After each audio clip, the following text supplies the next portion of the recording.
Right now, some of you have $5, $10, $20, $50, $100,000 sitting in a bank account, and you think you're being smart, but you're not. You're losing money. Over my lifespan, I made a few $1,000,000. Some of it I handled wisely, and some I didn't, especially in my early 20s. And I've talked to hundreds of people who don't know what to do with the extra money that they have besides saving it or leaving it in an emergency fund. And I know some of you may be skeptical at first. I'll handle that too. I'm going to prove it with numbers and then tell you exactly what to do instead. And here's the math. $10,000 in a bank account for 20 years becomes $13,500 with normal increases. $10,000 invested properly becomes north of $65,000. Same money, same 20 years, one variable changed. It was working and not asleep and losing value. That's not opinion, that's arithmetic. Cash doesn't sit still. It doesn't even hold its ground. Prices are still rising, something like 3 to 3.5% every year right now, while your bank balance stays exactly the same, as well as your zakat. Now, in regards to letting money sit and lose value, there's a well-known statement by Umar ibn al-Khattab radiyallahu anhu, who said, trade with the wealth of orphans so it isn't consumed by zakat. That specific ruling was about a guardian's duty over an orphan's inheritance. Zakat is owed on it every year, whether it grows or not. So if it just sits there, it shrinks year after year from the payment alone. The math underneath that instruction isn't limited to orphans though.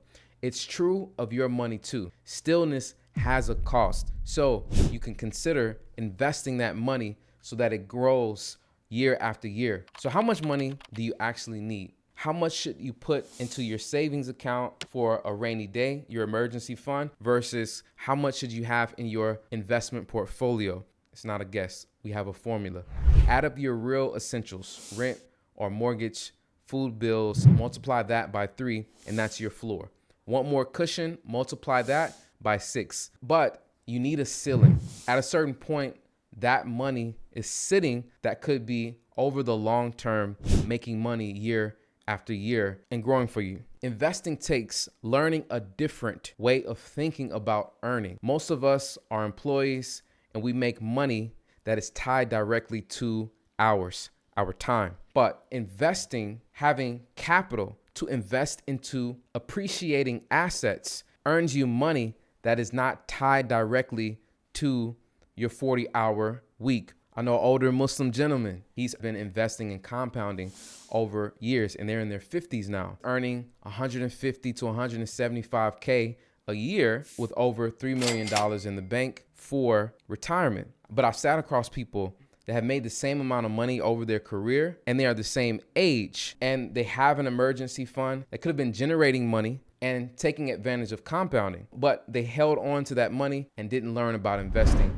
over the years. So there's an asymmetric difference in what those two people who had around the same income and who are the same age, there's a major difference in their net worth. So now here's the math. Say you invest $1,000 a month. At a typical long run market return, your first $100,000 takes about 6.5 years to reach. Sounds slow. Here's where it flips. Your second $100,000 doesn't take another 6.5 years. It takes about 4. Your third $100,000 around 3 years. By the time you're closing in on $1 million, you're adding $100,000 in about a year. Same monthly contribution the entire time.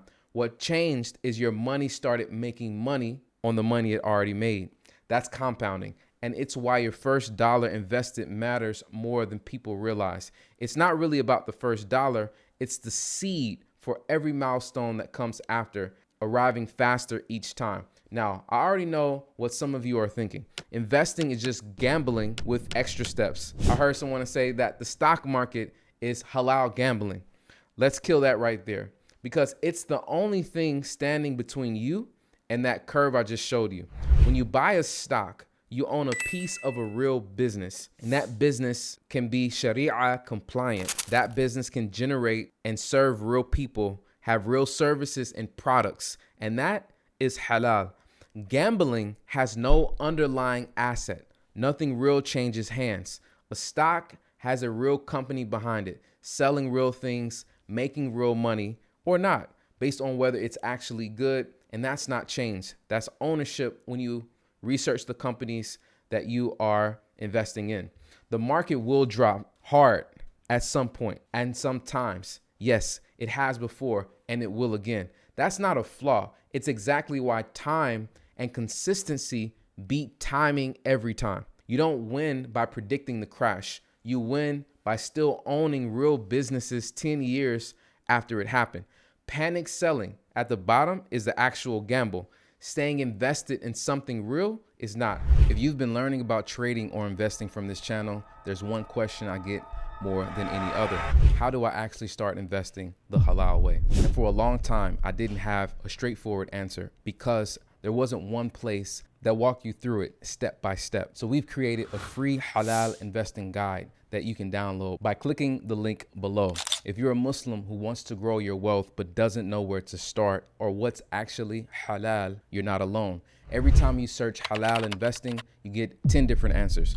You end up more confused than when you started, so you do nothing.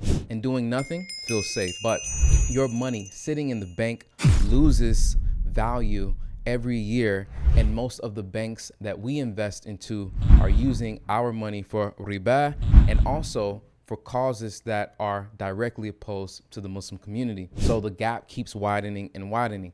That's exactly why we created this free halal investing course, a step-by-step roadmap that will help you with your first investment. We built this specifically for beginners. By the end, you go from confused about what's halal to being able to check an investment in a few seconds with free screening tools. So click the link below to join the Halal Wealth and Investing Club and get access to our free halal investing course. The link is in the description. Start there. All right, back to what we were covering. So here's what you may consider doing with everything above your emergency fund. Number one, you can invest in halal ETFs. This is a basket of stocks. So instead of investing in one stock and that stock performing bad, you invest in a basket of stocks, which over time has proven to increase in value. This approach has appreciated in value. Number two, you can invest in individual stocks. Now, the risk here is greater, but the reward oftentimes is much greater. If you can screen for a halal stock, when that business grows, your slice grows.